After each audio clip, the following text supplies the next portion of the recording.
The untouchable ice queen of Chicago PR was standing in my kitchen, entirely swallowed up in my favorite black hoodie. Again. 14 months ago, we signed a strict roommate agreement to keep our lives completely separate. But Harper kept stealing my clothes, quietly erasing the boundaries between us. Now, she stepped flush against my chest, smelling exactly like my cedarwood cologne, wrapped her cool fingers over my racing pulse, and whispered the dare that ruined everything. November in Chicago doesn't just get cold, it gets mean.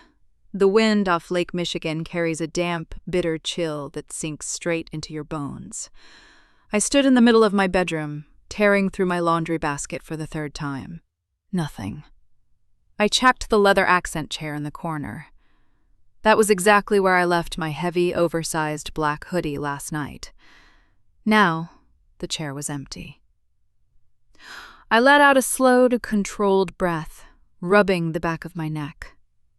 This was the 4th time this month. I walked out of my room, padding down the hardwood hallway of our apartment in the Loop. The floor-to-ceiling windows in the living room framed a steel gray morning over the Chicago River. I didn't care about the view right now. I just wanted my clothes back. I turned the corner into the open kitchen. There she was. Harper Quinn, senior partner at one of the most ruthless PR firms in the city, was standing by the espresso machine. Usually by 6 o'clock a.m., Harper was already a terrifying vision of perfection. She lived in razor-sharp blazers, tailored slacks, and stiletto heels that sounded like a warning siren against the hardwood floors. Her immaculate blonde hair never had a single strand out of place. People at her firm practically stopped breathing when she walked into a room. But not today. Today, Ice Queen was entirely swallowed up in worn, faded black cotton. My worn, faded black cotton. The hoodie hung off her shoulders, the sleeves pushed up past her elbows, pooling around her waist in a way that made her look entirely too small. She was holding a ceramic mug in both hands, letting the steam curl around her face. I leaned against the doorframe, crossing my arms over my chest. "You're doing it again," I said, keeping my voice low. Harper didn't flinch. She didn't even turn around right away. She just took a slow sip of her coffee, the pale morning light catching the sharp line of her jaw. "Good morning to you too, Riley," she murmured. Her voice was smooth, a quiet rasp that still carried the faintest trace of sleep. "I have a run in 20 minutes, I stated, watching the way my hoodie shifted as she moved. "I need that." Harper finally turned to face me. Her piercing hazel eyes swept over my running leggings and my thin, long-sleeved athletic top. She tilted her head slightly to the left, a small, infuriating smile playing at the corners of her mouth. "It's 30 degrees outside, darling." The pet name slipped out casually, practically a ghost of a whisper in the quiet kitchen. I shifted my weight, trying to ignore the sudden warmth blooming at the base of my throat. "Exactly," I replied, "which is why I need my heaviest layer." Harper leaned her hip against the marble countertop. She made zero effort to take the hoodie off. "You have other jackets," she pointed out smoothly. "I saw that expensive thermal windbreaker hanging by the door." "I don't want the windbreaker," I countered. "I want the one you are currently wearing." "But it's already warm." She said it with such absolute authority, as if that simple fact ended the argument entirely. I narrowed my eyes, pushing off the doorframe and taking a few slow steps into the kitchen. "It's warm because you stole it off my chair while I was sleeping." "I didn't steal anything," Harper corrected, taking another sip of her coffee. "I simply relocated it." "To your body." It was cold in the apartment. "We have central heating, Harper. You literally control the thermostat." "The thermostat doesn't smell like cedarwood and grafting graphite," she said. The words hung in the air for a second, sharp and entirely unprompted. I stopped moving. My boots were planted exactly 3 feet away from her. Harper looked back at me, her expression unreadable, but the grip in her coffee mug bottomed just a fraction. I realized she was wearing my scent. My cologne, the faint smell of the wood shavings from my design studio, mixed flawlessly with her expensive vanilla and amber perfume. The combination was dizzying. "Right," I muttered, my voice dropping an octave as I tried to regain my footing. I reached out, wrapping my hand gently around the fabric of the hood resting against her neck. I didn't pull. I just let my knuckles brush lightly against the soft skin just below her ear. She went perfectly still. "Take it off, Quinn," I said softly. For a second, the PR executive mask cracked. Her breath hitched, just barely noticeable, and her hazel eyes darkened as they locked onto mine. I thought she was going to yield. I thought she was going to hand it over. Instead, Harper set her coffee mug down on the marble counter with a quiet, deliberate click. She turned her body fully toward me, eliminating the remaining distance between us. I had to look down slightly to meet her gaze. She didn't step back. She reached up, her cool fingers wrapping lightly around my wrist. But she didn't push my hand away from her hood. She just held my wrist there, her thumb resting directly over my pulse. "No," she whispered. The single syllable was laced with an absurd amount of defiance. I frowned, trying to ignore the feeling of her skin against mine. "Harper, I have a board meeting at 9, she interrupted, her voice dropping to that breathy tone she used when she wanted to get her way. They always keep the boardroom at a miserable temperature to keep people awake. "So wear a blazer," I reasoned, though I was making absolutely no effort to pull my hand free. "Blazers are stiff," she murmured, stepping a half-inch closer. "This is soft, and I want it." I stared down at her, taking in the stubborn set of her jaw and the faint flush rising on her cheeks.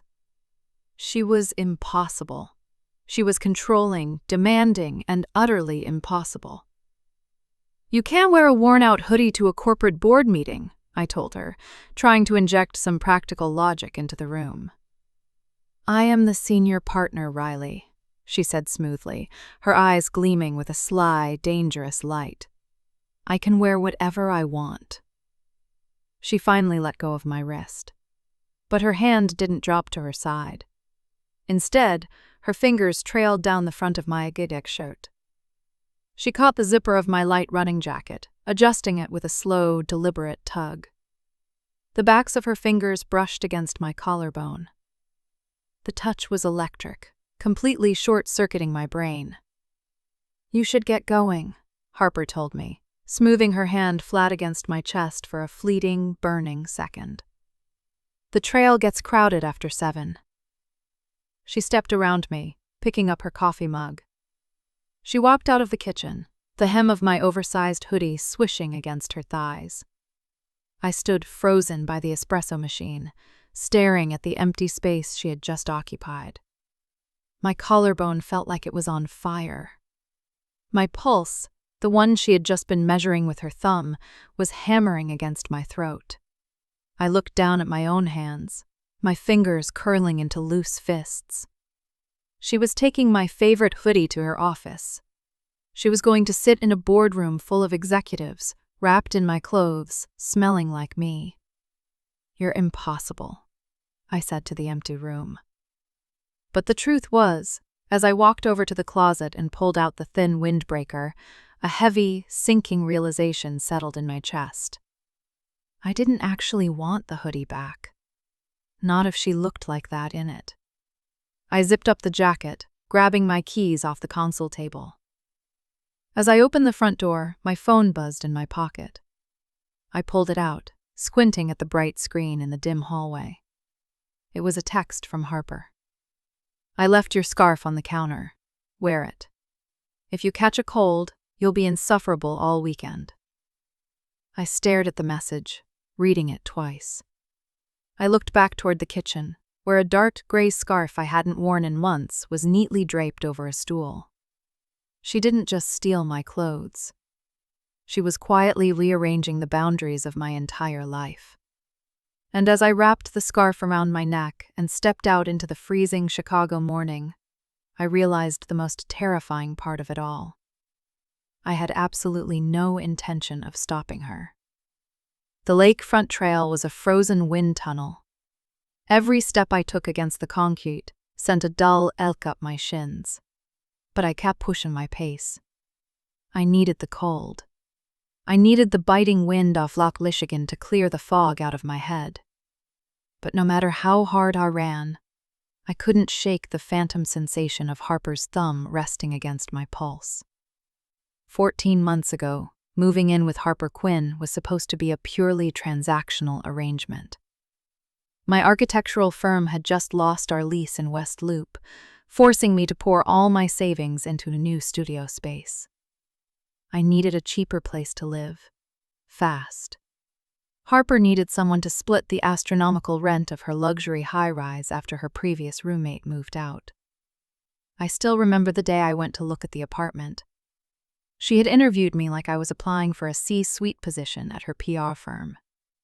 She handed me a printed 3-page list of boundaries. No loud music after 10. No unannounced guests. Separate groceries, separate schedules, separate lives.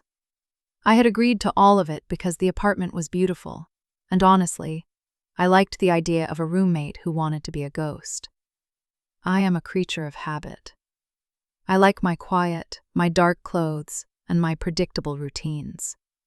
But somewhere along the line, the razor-sharp boundaries Harper had drawn started to bleed. It started small, a shared cup of coffee on a Sunday morning. A glass of wine poured for me after I came home covered in sawdust and frustration. Then came the disappearing clothes. First, it was a pair of my wool socks.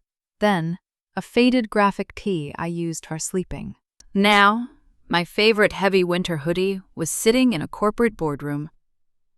I slowed to a jog as Navy Pier came into view through the gray mist. I reached up to pull the dark scarf tighter around my neck, burying my nose into the soft fabric. It smelled exactly like her. Vanilla, amber, and something uniquely sharp that I could only describe as pure Harper. I cursed under my breath, turning around to head back toward the city. By noon, I was standing over a massive drafting table in my River North studio. The space was a chaotic mix of raw timber, rolled-up blueprints, and the permanent smell of graphite. I was using a utility knife to carefully trim a piece of balsa wood for a topographical model. Rough morning? I didn't look up as my business partner, Sam, dropped a stack of material samples onto the neighboring desk. Just cold, I muttered, keeping my hands steady on the blade. Sam walked over, leaning against the edge of my drafting table. He picked up a corner of the dark scarf I had draped over my drafting stool. Cold enough to wear Prada to a wood shop? He asked, raising an eyebrow. I stopped cutting. I put the knife down carefully, staring at the small, discreet silver logo near the fringe of the scarf. I hadn't even noticed. She didn't just loan me a scarf to keep me warm. She had draped a $1,000 piece of designer cashmere around my neck before I walked out the door. It's not mine, I said quietly, taking it from his hand. Obviously, Sam laughed. You exclusively wear things that look like they survived a mild apocalypse. Before I could defend my wardrobe, the heavy glass door of the studio swung open. A delivery guy in a sharp uniform walked in, holding a sleek, insulated black bag. Riley Vance? He called out. I wiped my dusty hands on my jeans and walked over. That's me. He handed me the bag in a sealed cream-colored envelope. I didn't order anything. I carried the bag back to my desk, my stomach giving a traitorous flutter as I recognized the thick, textured paper of the envelope. I slid my thumb under the flap and pulled out a heavy cardstock note. The handwriting was elegant, sharply angled, and written in black ink. You left the apartment with an elevated heart rate. You also forgot to pack your tragic little meal prep containers. Eat the steak. I stared at the note. There was no warmth in the words, but the underlying command was suffocatingly attentive. I opened the bag. Inside was a medium-rare steak salad from a high-end bistro 3 blocks away, perfectly plated in a glass container. She remembered I left my lunch in the fridge. She noticed my heart rate when we were standing chest to chest in the kitchen. I rubbed the bridge of my nose, feeling a massive headache building behind my eyes. I was completely losing control of this situation. When I finally unlocked the door to our apartment at 8 o'clock that night, the city outside was dark and completely miserable. Freezing rain pelted against the floor-to-ceiling windows. I kicked off my boots in the entryway, expecting the apartment to be dead quiet. Usually, if Harper had a bad day, she retreated to her bedroom and slammed the door. But the warm glare of a brass floor lamp was illuminating the living room. I walked quietly down the hall, dropping my keys into the ceramic bowl on the console table. Harper was on the couch. She was fast asleep. Her laptop was open on the glass coffee table, glowing with endless rows of spreadsheet data and PR crisis plans. A half-empty glass of red wine sat precariously close to the edge. I stood behind the couch, just watching her for a moment. The razor-sharp ice queen was entirely gone. She was curled onto her side, her knees pulled up toward her chest. And she was still wearing my black hoodie. She hadn't taken it off all day. The lid was pulled up slightly, obscuring her blonde hair, making her look incredibly small and soft against the massive leather cushions. My chest tightened. It was a physical ache, a sudden fierce rush of protectiveness that I had no business feeling for a woman who could verbally destroy a CEO in 30 seconds. I walked around the couch and grabbed the thick, woven throw blanket from the armchair. I stepped close to her, intending to just drop it over her shoulders and retreat to my room. That was the smart thing to do. That was the safe thing to do. But as I draped the heavy blanket over her, Harper stirred. She didn't wake up completely. Her hazel eyes fluttered open, glassy and unfocused in the dim light. She blinked slowly, looking up at me. "Riley?" she murmured. Her voice was thick with sleep, completely stripped of its usual sharp edges. "Yeah," I whispered, keeping my hands on the edge of the blanket. "It's me. Go back to sleep." I started to pull my hands away. Before I could step back, Harper's arm shot out from beneath the hoodie. Her fingers caught the belt loop of my jeans. She didn't pull hard, but the anchor was absolute. "Don't go," she whispered, her eyes drifting shut again. I froze. My heart hammered against my ribs, loud enough that I was terrified she could hear it. "Harper, you're sleeping," I said, my voice barely audible over the rain hitting the glass outside. She ignored me. With a slow, deliberate movement, she tugged on my belt loop, forcing me to sit on the very edge of the couch cushion near her waist. I sat down stiffly, my back rigid. Harper shifted closer, burying her face into the fabric of the hoodie where it pooled around her neck. She was literally burying her face in my scent. "The board meeting was awful," she mumbled into the dark cotton. "I'm sorry," I replied, my throat dry. I didn't know what to do with my hands, so I kept them tightly clasped in my lap. "Marcus tried to undermine the quarterly projections," she continued, her breathing slow and heavy. "Did you destroy him?" I asked softly. A tiny, wicked smile ghosted across her lips, even with her eyes closed. "Of course I did." Silence fell over the room, save for the steady hum of the central heating. I thought she had fallen back asleep. I carefully reached down, intending to gently pry her fingers off my belt loop so I could escape to my room. As soon as my skin brushed against her knuckles, her grip tightened. She opened her eyes, and this time there was no sleepy fog in them. They were sharp, dark, and intensely focused on my face. "Marcus asked me about my wardrobe change," she said quietly. My breath hitched. I looked down at her, suddenly feeling very trapped. "What did you say?" Harper reached up, her cool fingers trailing lightly over the back of my hand. She traced the raised veins, her touch painfully slow.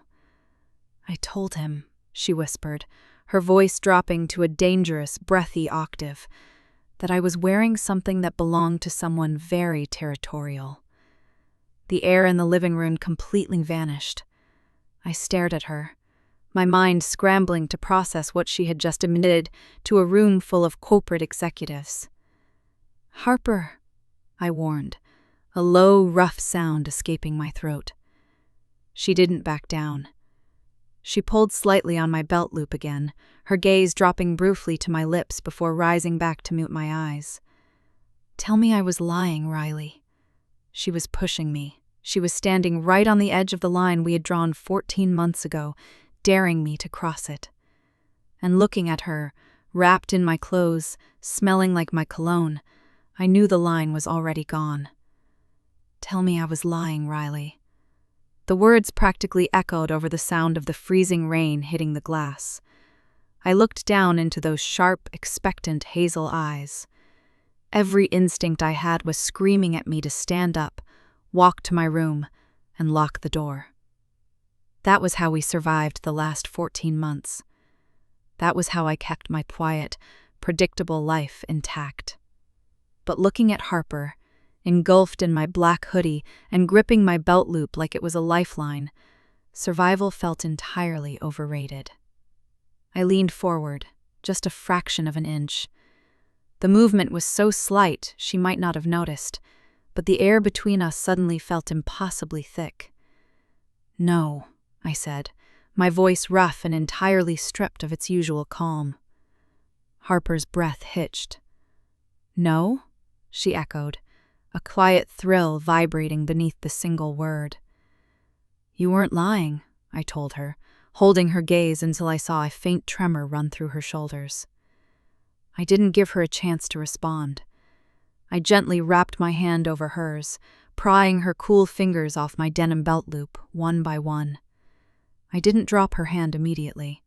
I pressed her palm flat against the leather cushion of the couch, holding it there for a burning second before I finally stepped back. "Go to sleep, Harper," I instructed quietly. I turned and walked down the dark hallway without looking back. But as I shut my bedroom door and leaned my forehead against the cool wood, I knew I hadn't retreated. I had surrendered. By 9 o'clock the next night, my drafting studio in Rizla North was completely deserted. Sam had gone home hours ago, leaving me alone with a massive topographical model of a lakeside pavilion. I was exhausted. My knuckles were covered in a fine layer of sawdust, and a smudge of graphite was permanently tattooed across the side of my thumb. I had been hiding in the studio all day. I left the apartment before Harper woke up, desperate to put some physical distance between us. It didn't work. Even surrounded by the sharp scent of cut balsa wood and industrial glue, all I could smell was her vanilla and amber perfume. I picked up a piece of fine grit sandpaper, forcefully smoothing down the edge of a wooden structural beam. Then, the heavy glass door at the front of the studio clicked open. The security tride echoed loudly in the cavernous, empty space. I frowned, dropping the sandpaper and grabbing a heavy metal ruler from my desk as I walked around the partition. I stopped dead in my tracks. Harper was standing in the doorway. She looked like she had just stepped off the cover of a corporate finance magazine. She was wearing a charcoal pinstripe suit, a crisp white silk blouse, and a sleek, dark overcoat draped over her shoulders. In one hand, she held a tray of 2 iced coffees. In the other, a white paper bag that smelled distinctly like the insanely expensive sushi place around the corner.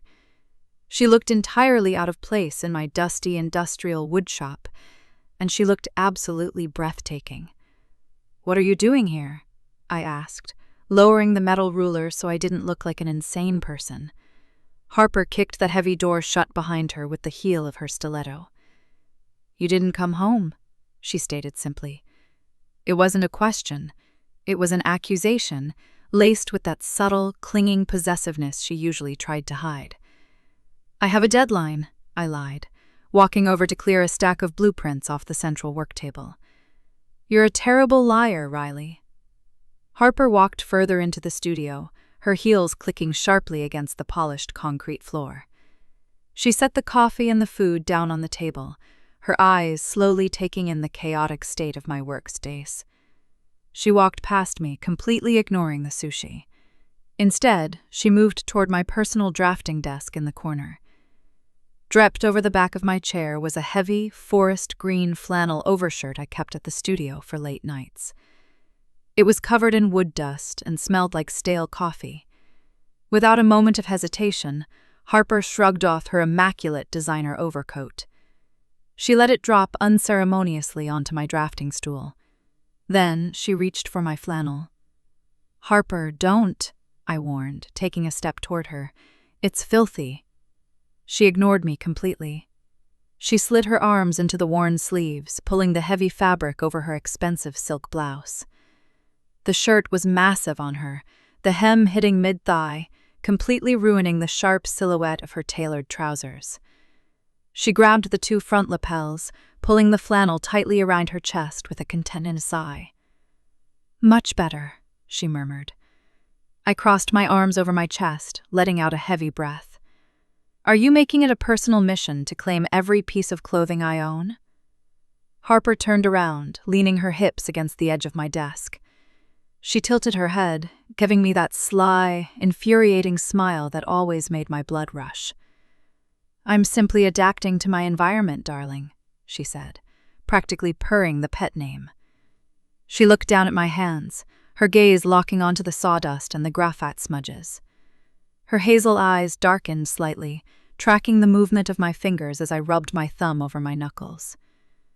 "You have very capable hands, Vance," she noted, her voice dropping a fraction.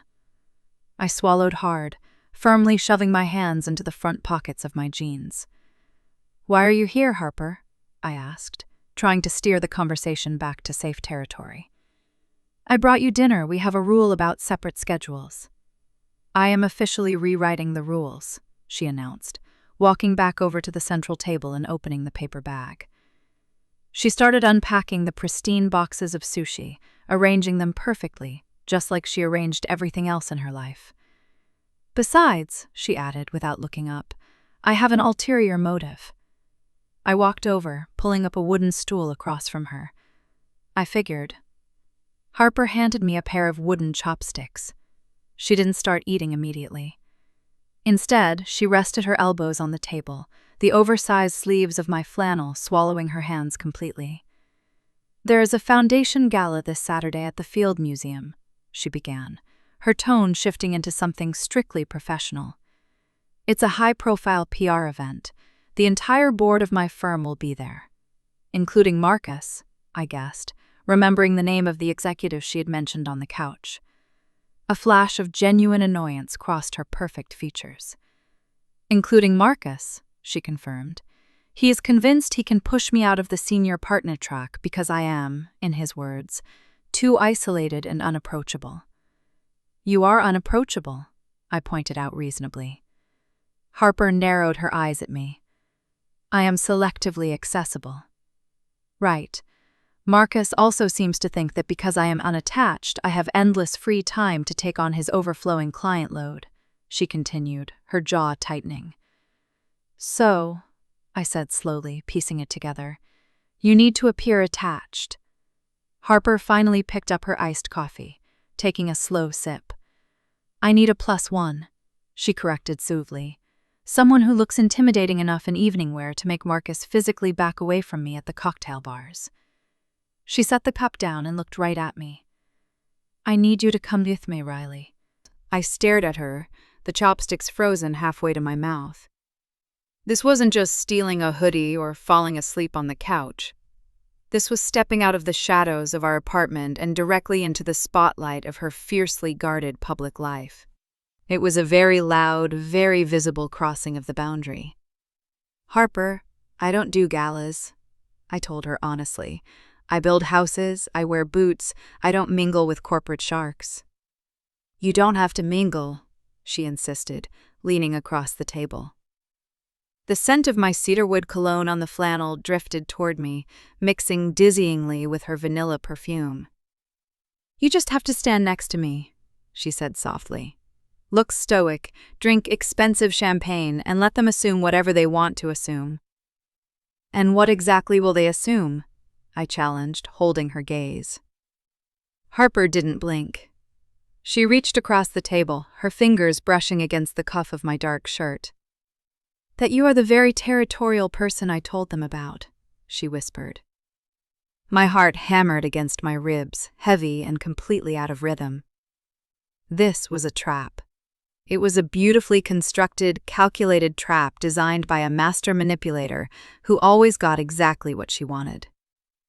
And the terrifying part was, as I looked at her sitting in my studio, drowning in my flannel shirt and asking me to protect her, I wanted to step right into it. "Fine," I said, my voice dangerously low. "I'll go." Harper's face broke into a triumphant, radiant smile that completely knocked the breath out of my lungs.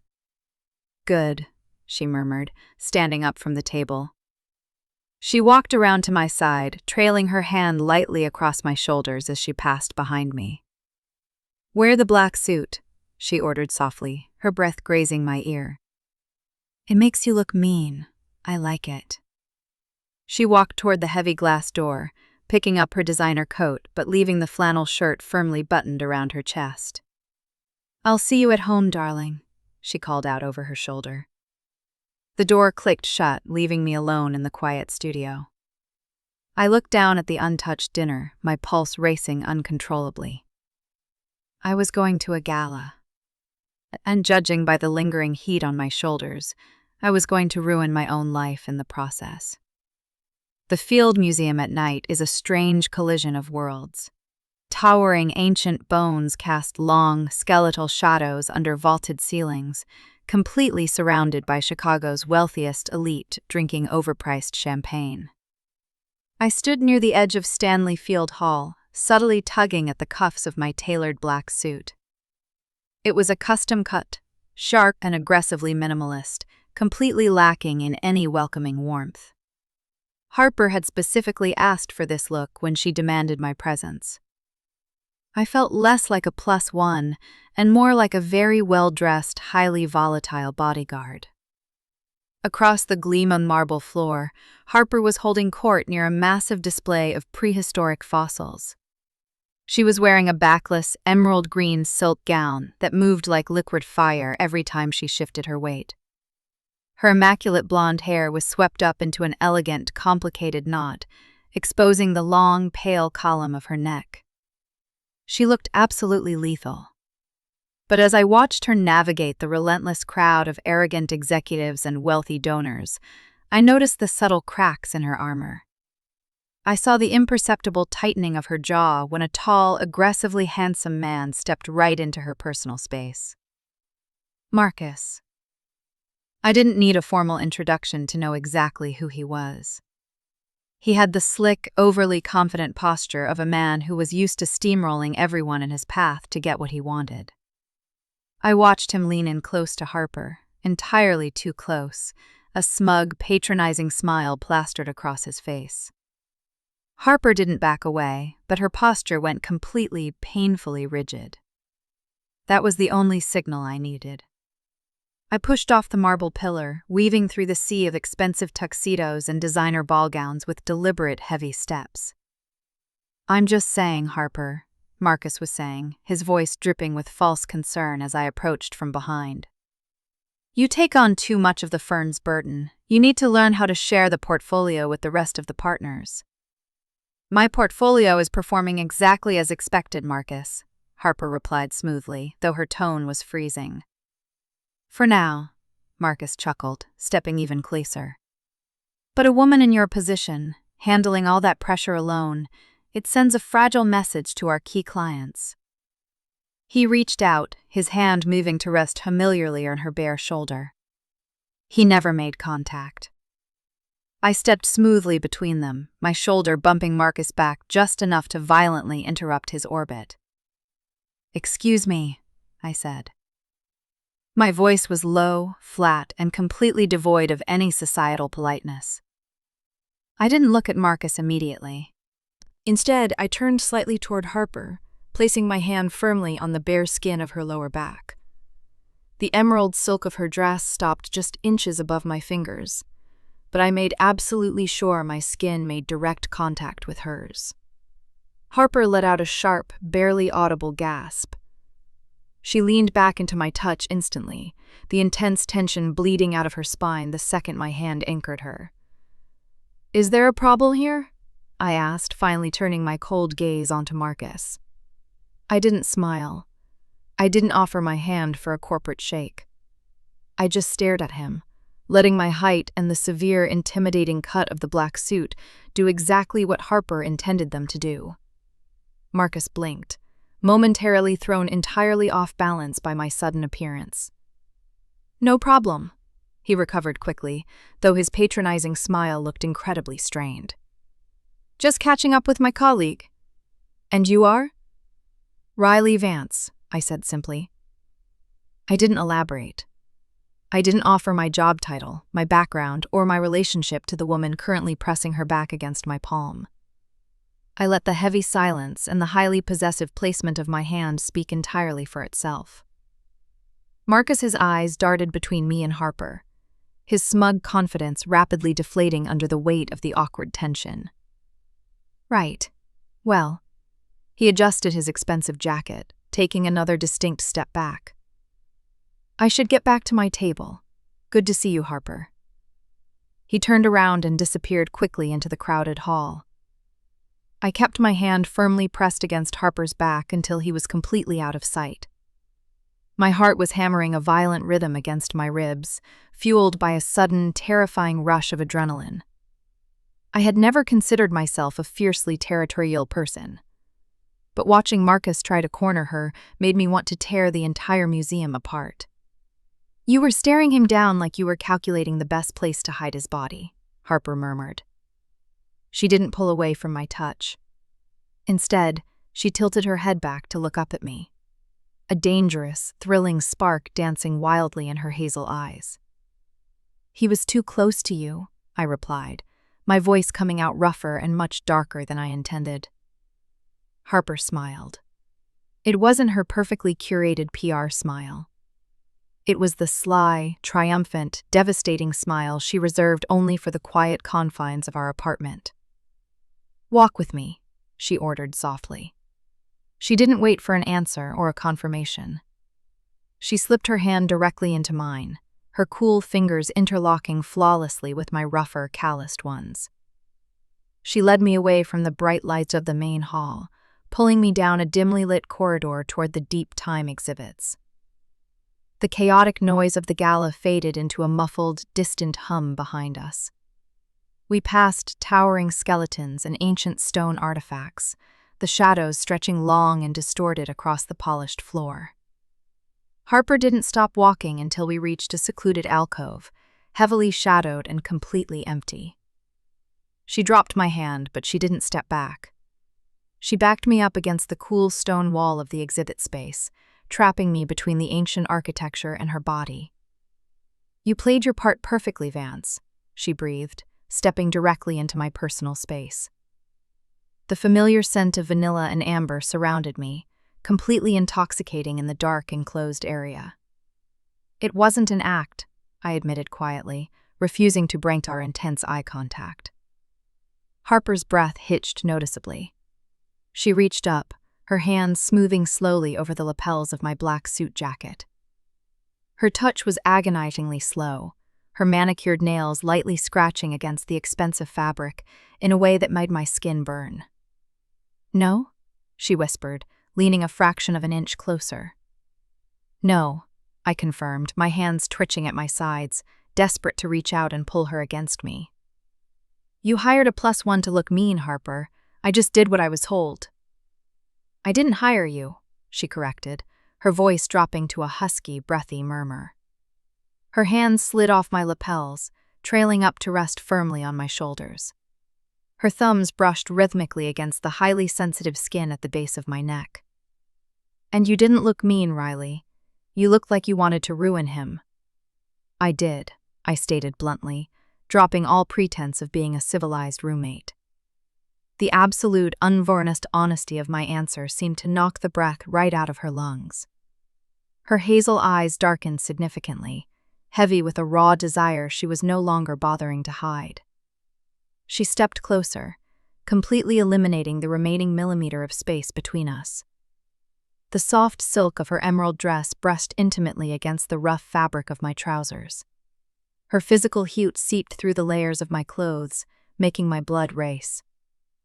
"You are very possessive for a roommate," Harper noted softly, a wicked tease in her tone. She tilted her head up, her lips hovering barely an inch from my jawline. "You are wearing my favorite cologne, Riley. You wore it tonight just for me, didn't you?" She was pushing me. She was standing on the absolute edge of the cliff, happily dragging me right over the side with her. "You stole all my heavy hoodies," I countered, my voice tight with immense restraint. I had to establish dominance somehow. Harper let out a quiet, breathless laugh that sent a sharp shiver straight down my spine. "Dominance," she echoed softly, testing the heavy word on her tongue.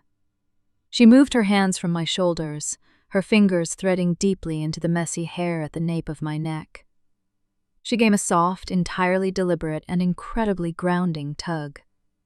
"Are you trying to dominate me, Riley?" The air in the stone alcove completely vanished. Every single boundary we had carefully built over the last 14 months shattered into dust at my feet. I reached out, my hands gripping her waist, my fingers digging slightly into the smooth silk of her gown. I pulled her flush against my chest, a low, warning growl vibrating deep in the back of my throat. "Don't play games with me tonight, Harper," I warned her, my voice dark and deadly serious. "This isn't a clever PR stunt anymore. If you keep pushing me like this, I am going to push back." I fully expected her to pull away and retreat to her safe, icy professional persona. I expected the Ice Queen to remember where we were and restore order to the universe. Instead, Harper leaned her full weight against me, her eyes burning fearlessly into mine. She slid her hands slowly down my chest, her fingers coming to rest directly over my violently racing heart. "Then push back, darling," she whispered, her voice trembling with raw, undeniable anticipation. "I dare you." "Then push back, darling," she whispered. "I dare you." The words hung in the heavy, ancient air of the deep time exhibit. They didn't just hang there, they ignited. I didn't think about the 3-page roommate agreement sitting in my desk drawer back at the apartment. I didn't calculate the professional risks or weigh the devastating consequences of ruining the safe, predictable life I had built. I simply stopped thinking entirely. My right hand slid upward from the curve of her waist, dragging slowly over the bare, shivering skin of her back. The emerald silk of her gown was shockingly cold, but the skin beneath it was burning. I buried my fingers deep into the immaculate blonde knot at the nape of her neck. I didn't care that I was ruining hours of a stylist's precise work. I anchored my grip, tilting her head back to completely expose the long, pale column of her throat to the dim light. Harper let out a jagged, broken sigh that sounded like a surrender. Her heavy eyelids fluttered shut, her dark lashes stark against the sudden flush spreading across her cheekbones. Her hands gripped the lapels of my black suit so tightly her knuckles were turning white. I leaned down, my face descending into the intoxicating cloud of her vanilla and amber perfume. I didn't kiss her lips. Not yet. I wanted to torture her a little first, to make her pay for the absolute chaos she had injected into my veins. I let my nose brush against the sharp line of her jaw, feeling her chaotic pulse hammering erratically against her skin. I trailed my lips down to the sensitive space just beneath her earlobe. I didn't kiss the skin. I just let my breath ghost over it, hot and deliberate. Harper's entire body shuddered against mine. "Riley," she gasped, the word tearing out of her throat like a plea. The Ice Queen was entirely gone, completely melted into the dark corners of the museum. She was just Harper now, desperately clinging to my jacket, pulling me closer until there wasn't a millimeter of oxygen left between us. I turned my head, my lips hovering a fraction of an inch from hers. I could feel the frantic, uneven rhythm of her breathing mixing perfectly with my own. I was going to cross the line. I was going to shatter the boundary into a million unrecoverable pieces right there in the shadows. A sharp, sweeping beam of white light suddenly sliced through the darkness. "Museum closes in 15 minutes, folks," a loud, echoing voice boomed from the end of the corridor. "Make your way to the main hall." The heavy metallic clank of a security guard's boots hitting the marble floor echoed toward us like a gunshot. The spell didn't just break. It violently shattered. Harper gasped, her eyes flying open as she violently shoved against my chest. She stumbled back a step, her stiletto heel clicking frantically against the stone as she hit the wall to steady herself. The physical separation felt like a bucket of freezing water being dumped directly over my head. I staggered back, my chest heaving as I watched Harper desperately try to piece her armor back together.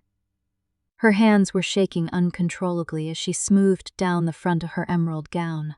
She reached up, trying to fix the ruined, messy knot of her blonde hair, but her fingers were trembling too much to manage the pins. "We need to go," she whispered, her voice completely stripped of its usual commanding authority. She didn't look at me. She kept her eyes firmly fixed on the floor, terrified of what she might see if she met my gaze.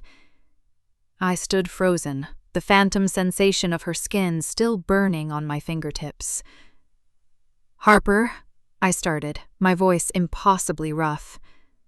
"Don't," she cut me off, her tone suddenly sharp and brittle. "Just don't, Riley. The car is waiting." She turned on her heel and walked quickly toward the bright lights of the main hall, leaving me alone in the shadows. The ride back to our apartment was an agonizing exercise in suffocation. The black town car was spacious, but the air inside felt dense enough to choke on. Outside, a relentless November downpour had started, the rain lashing aggressively against the tinted windows. The streetlights of Chicago blurred into long streaks of neon orange and white. Harper sat, pushed against the furthest edge of the leather back seat.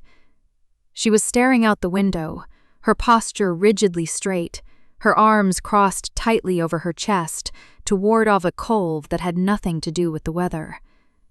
She was building the wall back up. I could literally feel the ice freezing over the seats between us, inch by agonizing inch. I sat back against the leather, staring at her sharp profile illuminated in the passing streetlights. My jaw was clenched so hard my teeth ached. I wanted to reach across the seat.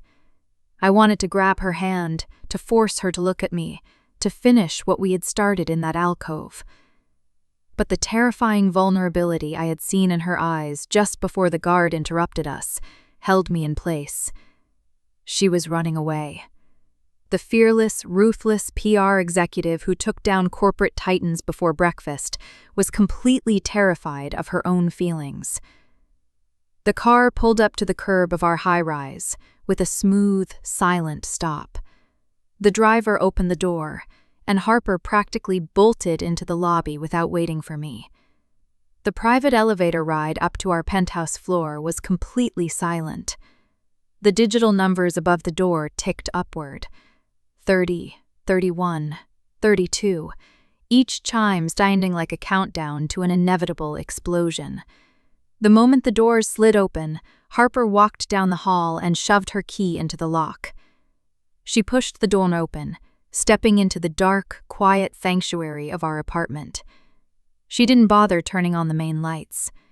She kicked off her stiletto heels, leaving them haphazardly by the console table, which was entirely unlike her. She usually placed them perfectly straight on the mat.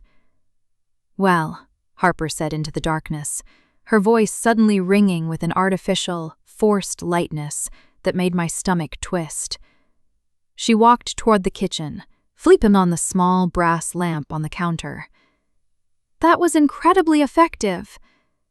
I stopped in the hallway, slowly shrugging off my black suit jacket. "Excuse me?" I asked, keeping my voice dangerously low. Harper didn't turn around. She opened the refrigerator, pulling out a bottle of sparkling water. Marcus was completely speechless, she continued, her tone brisk and entirely businesslike. She unscrewed the cap, her hands still shaking slightly, though she was trying desperately to hide it. "You played the intimidating partner perfect, Riley. I couldn't have scripted a better performance myself." The word hit me like a physical blow to the chest. Performance. She was trying to package what happened between us into a neat, manageable PR strategy. She was trying to rewrite history before the adrenaline had even left my veins. I dropped my jacket onto the leather accent chair. I walked into the kitchen, my heavy boots making slow, deliberate sounds against a hardwood floor. "A performance," I repeated, stopping right behind her. Harper took a quick sip of her water, finally turning around to face me. She leaned back against the marble counter, forcing a cool, detached smile into her face.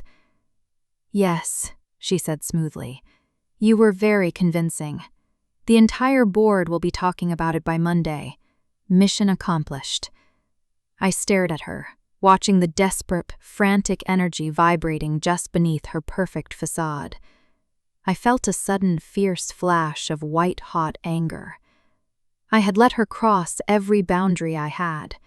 I had worn her designer scarf, let her steal my favorite clothes, and stepped into her terrifying public world just to protect her. And now, she was trying to shove me back into a box. "You're a coward," I stated plainly, my voice lethal in the quiet room. Harper's forced smile vanished instantly. Her hazel eyes flashed with a dangerous spark of indignation. "Excuse me?" she snapped, her posture stiffening into her executive boardroom stance. "You heard me," I said, taking a slow step forward. "You are an absolute coward, Harper."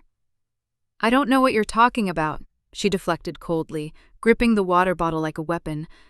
"I am simply thanking you for doing exactly what I asked you to do." "I didn't do what you asked me to do," I growled, taking another step closer. She tried to shrink back, but the marble counter trapped her waist. "I didn't pretend to hate Marcus because you told me to. I hated him because he was touching you." Harper's breath hitched, her eyes widening as my words slammed into her defenses. "Riley, stop," she warned, holding up a hand. "No, I won't stop," I fired back, completely ignoring her warning. I stepped fully into her space, slamming my hand down on the marble counter right next to her hip. She jumped at the sudden, violent sound, but she didn't look away. "You drag me to a gala. You force me to wear your favorite cologne.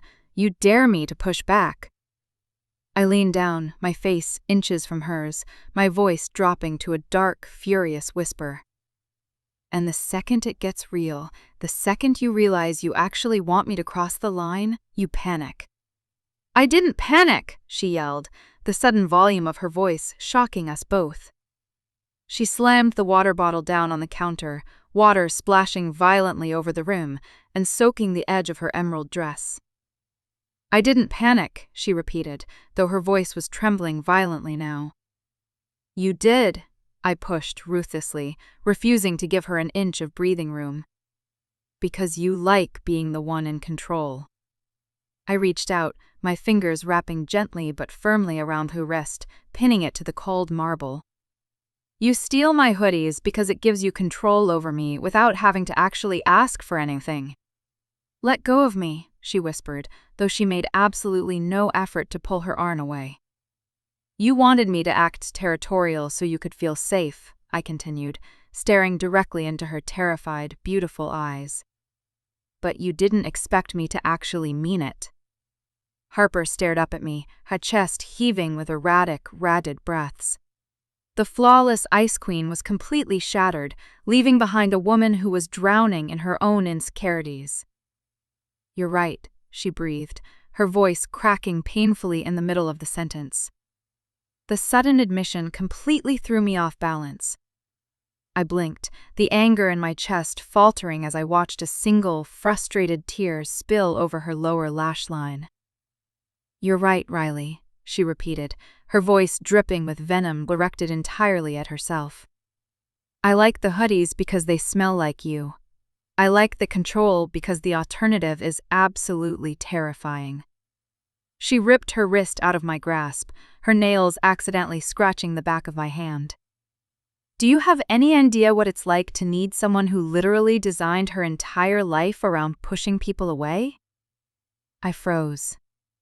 The accusation hit me square in the chest, sharp and agonizingly accurate.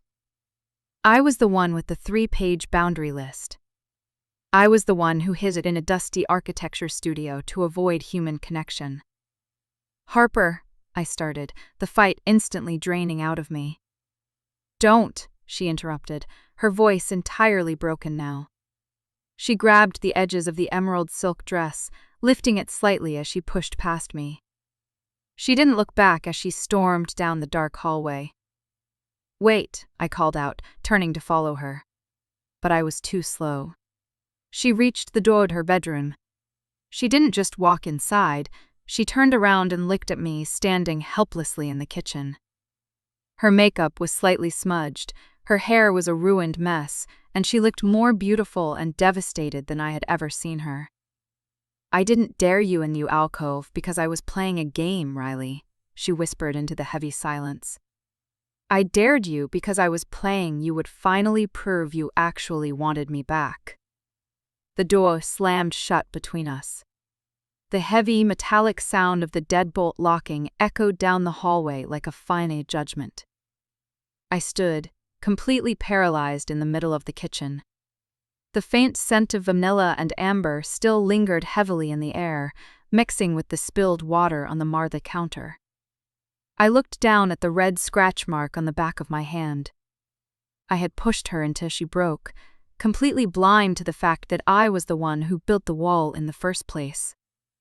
And as I stared at the locked door of her bedroom, the most terrifying realization of my life finally settled over me. I didn't just want her back.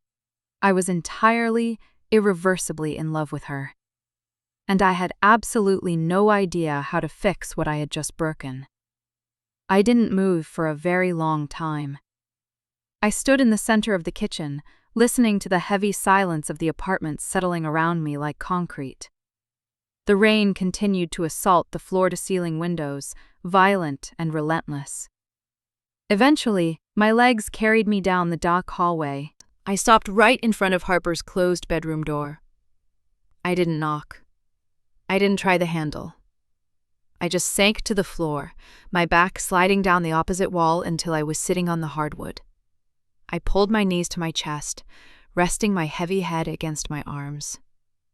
I stayed there for hours. I listened to the faint, muffled sounds coming from the other side of the wood, the quiet rustle of fabric, the heavy, uneven pacing of bare feet across a rug. A single, suppressed sound that might have been a sob, quickly swallowed by the noise of the storm outside. Every sound felt like a serrated knife dragging directly over my ribs. I had spent 14 months perfecting the art of keeping her at a safe distance. I drew the lines. I enforced the separate groceries, the separate schedules, the polite, indifferent nods in the hallway. And she had hated every second of it. I finally understood that her taking my clothes wasn't a game of control. It was a quiet, desperate plea for a connection she was too terrified to ask for out loud. And when she finally pushed me to answer that plea, I had called her a coward. Sunday was a masterclass in psychological torture. The apartment felt like a tomb. I stayed in my room most of the morning, listening intensely for the click of her deadbolt. It never came. When I finally ventured out to the kitchen to make coffee, the space was entirely empty. But she had been there. The brass lamp was turned off. The spilled, sparkling water from our fight had been meticulously wiped away, leaving the marble pristine and cold. She had erased all evidence that we had ever stood there and shattered our world. By Sunday night, I couldn't breathe in the apartment anymore. I grabbed my keys and went to the studio, intending to bury myself in architectural blueprints until the burning in my chest subsided. It was useless. Every time I looked at my drafting stool, I saw her draped in my heavy flannel shirt. Every time I breathed in the smell of cedarwood, I thought of the way her eyes darkened when she inhaled it off my collar. I didn't sleep. When Monday morning finally broke over the Chicago skyline, I drove back to the apartment, entirely running on caffeine and desperation. I unlocked the front door, the heavy metal click echoing in the quiet entryway. The apartment was empty. Harper had already left for work. I walked into the kitchen, intending to pour a glass of water, but I stopped, completely dead in my tracks.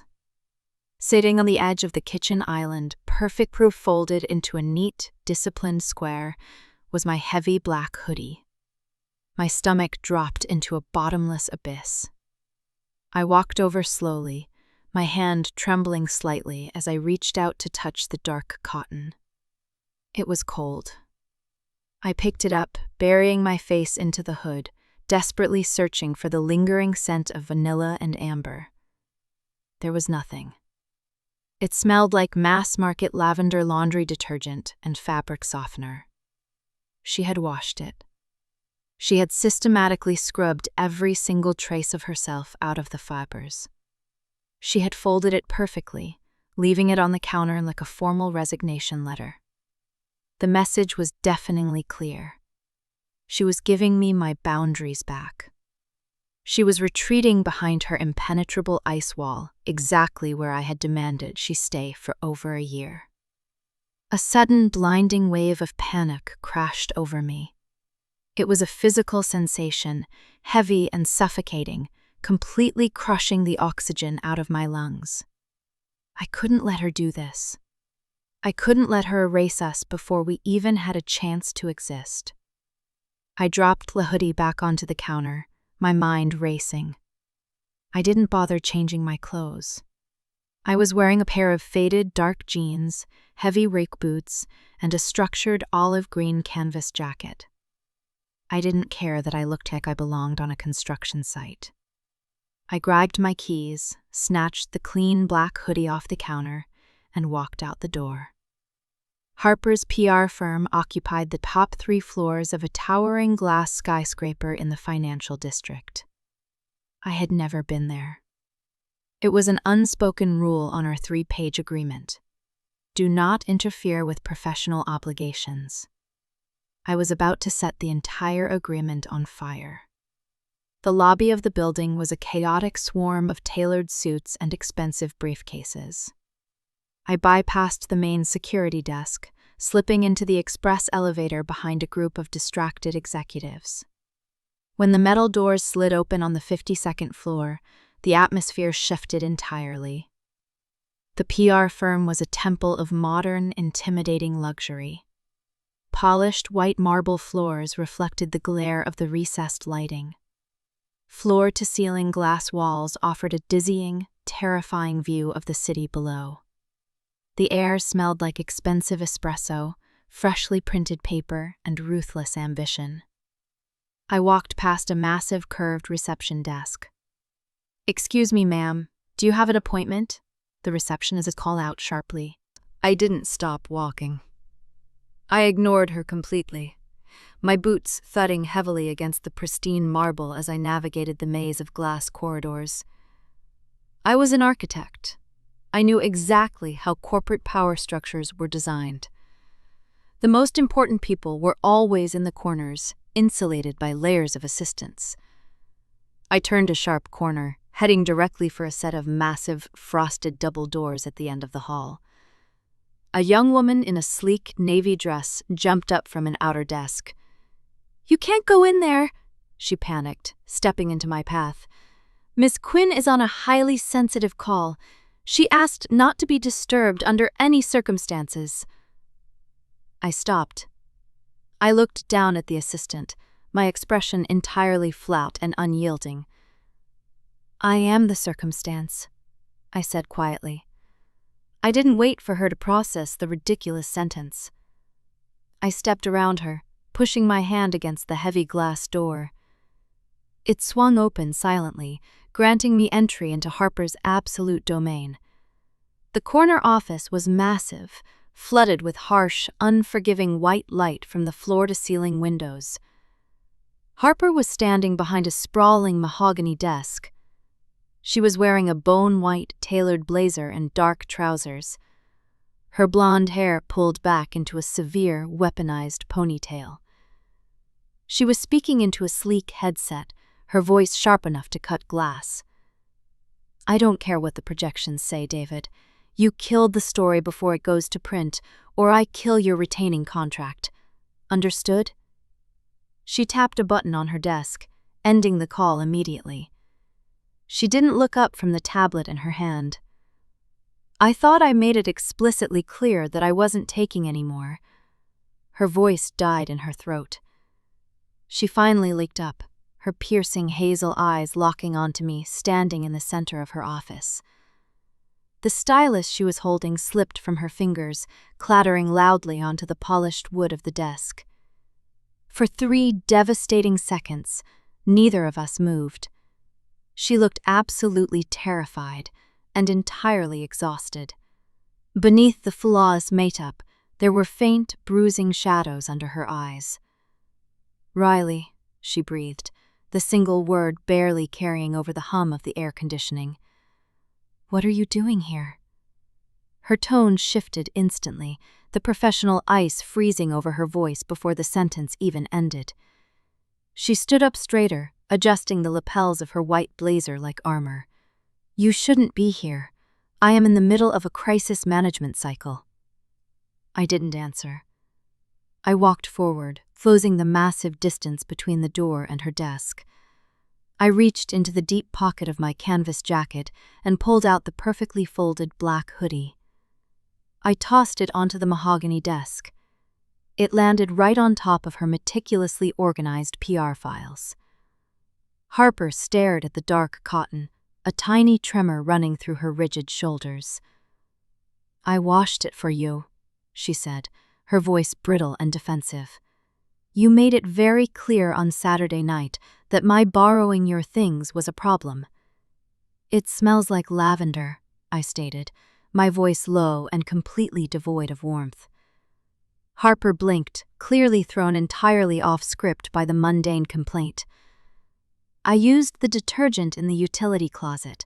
I didn't think—" "It smells like lavender, Harper," I interrupted, stepping around the edge of the massive desk. I invaded her space. I didn't stop until I was standing on her side of the mahogany barrier, directly in her territory.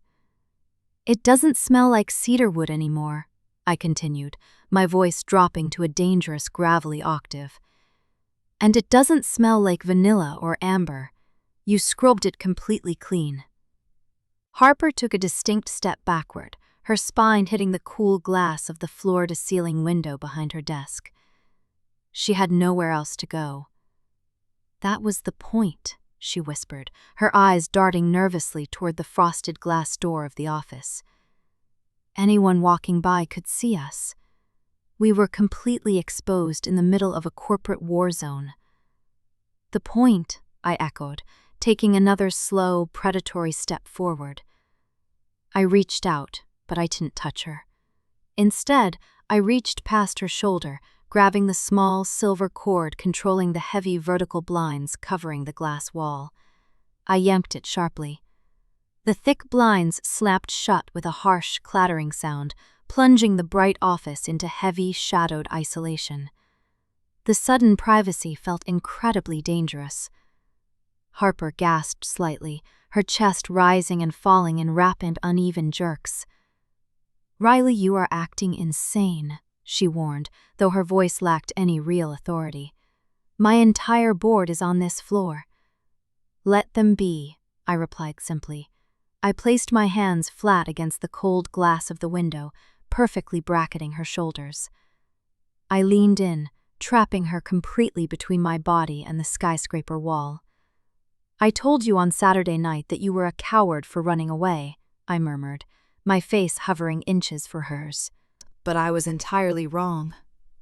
Harper stared up at me, her eyes wide and entirely vulnerable in the dim light. "I was the coward," I confessed, the words tearing their way out of my throat, raw and agonizingly honest. "I built all those rules. I handed you that stupid 3-page list because the second I saw you, I knew you were going to ruin my life." Harper's breath hitched, her manicured hands twitching at her sides, desperate to reach up but terrified of being rejected again. "I wanted a ghost for a roommate," I continued, lowering my head until my forehead rested gently against hers. The contact sent a violent electric shock straight through my spine. "But then you started stealing my socks." A broken, wet laugh escaped her lips, instantly turning into a suppressed sob.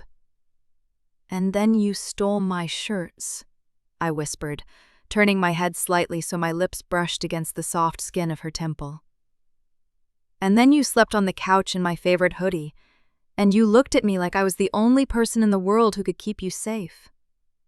I moved my hands from the glass window, trailing them slowly down her arms until I caught her trembling hands. I practically forced her fingers to unclench, lacing my hands perfectly through hers. I pinned her hands lightly against the glass by her waist. "I don't want the clean hoodie, Harper," I said, my voice vibrating with an intense, territorial need I could no longer suppress. "I want the one you ruined. I want the one that smells exactly like you." Harper let out a ragged breath, her eyes burning with unshed tears as she looked up into my face. She didn't try to pull her hands away. She pressed them firmer against mine, seeking the heat, seeking the anchor. "You pushed me away," she whispered, her voice cracking painfully. "You looked at me in the kitchen like I was a disease. You told me I was playing a game." I was terrified, I admitted bluntly, refusing to break our intense gaze. "Because I realized I didn't just want you to wear my clothes in the apartment. I wanted you to wear them everywhere." The admission hung heavily in the shadowed office.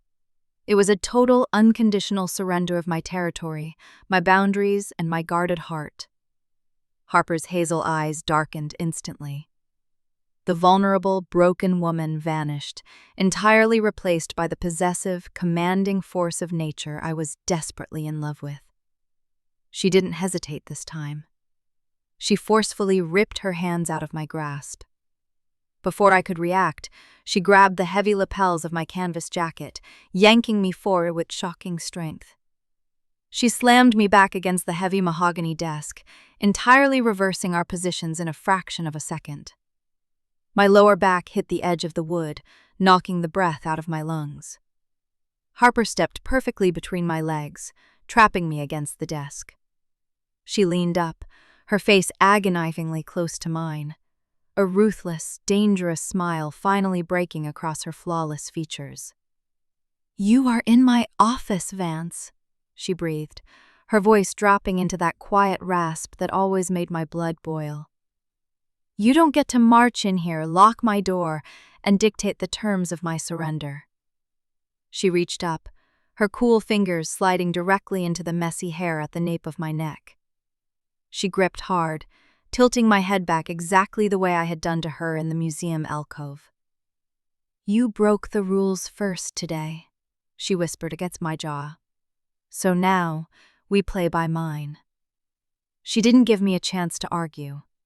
She leaned in, entirely eliminating the final millimeter of space between us, and her lips brushed forcefully against mine. The collision of her lips against mine was absolute chaos. There was no hesitation, no gentle preamble, and absolutely no caution. It was a violent explosion of 14 months of suppressed, agonizing tension, tearing through the pristine, sanitized air of her corporate office. Harper kissed me like she was starving, and I was the only oxygen left in the room. The sharp edge of the heavy mahogany desk dug painfully into my lower back. I didn't care. I reached blindly for her, my hands gripping the narrow waist of her bone-white tailored trousers. I pulled her flush against my body, completely destroying the immaculate, razor-sharp lines of her designer suit. She let out a soft, fractured sound against my mouth, a desperate noise that sent a rush of pure adrenaline straight into my bloodstream. Her hands were tangled viciously in my hair, her manicured nails scraping lightly against my scalp. She angled my head to the side, deepening the kiss with a ruthless, commanding authority. Even now, even when she was completely falling apart, the Ice Queen still wanted to dictate the terms of her own destruction. I let her. I let her push me back against the desk, let her claim the upper hand.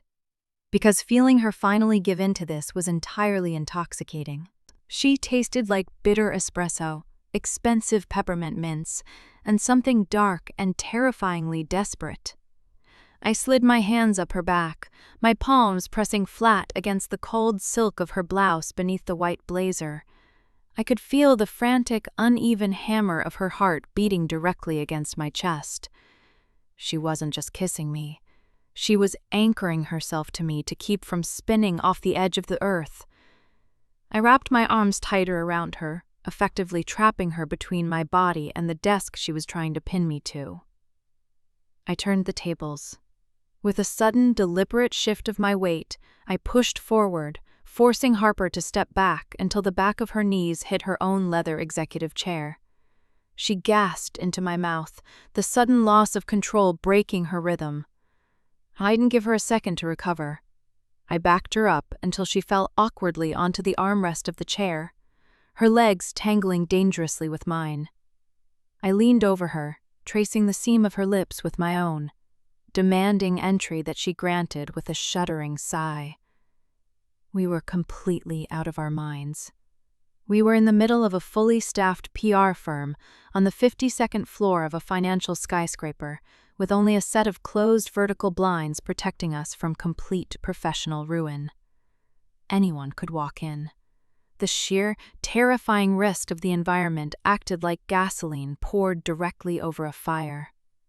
My rough, calloused thumb traced the sharp line of her jaw, tilting her face up as I kissed a frantic, bruising path down the long column of her throat. Harper's head fell back over the leather armrest, exposing the vulnerable, pale skin to the dim shadows of the office.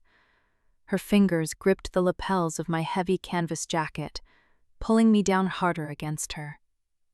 "Riley," she breathed, her voice a ragged, unrecognizable rasp in the quiet room. I bit lightly at the sensitive skin just below her ear, right where her pulse was jumping wildly against the surface.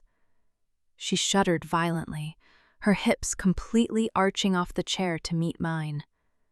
Then, a sharp, electronic buzz shattered the heavy air. The intercom on her desk lit up with a blinding red light, followed immediately by the terrified voice of her outer assistant. "Miss Quinn!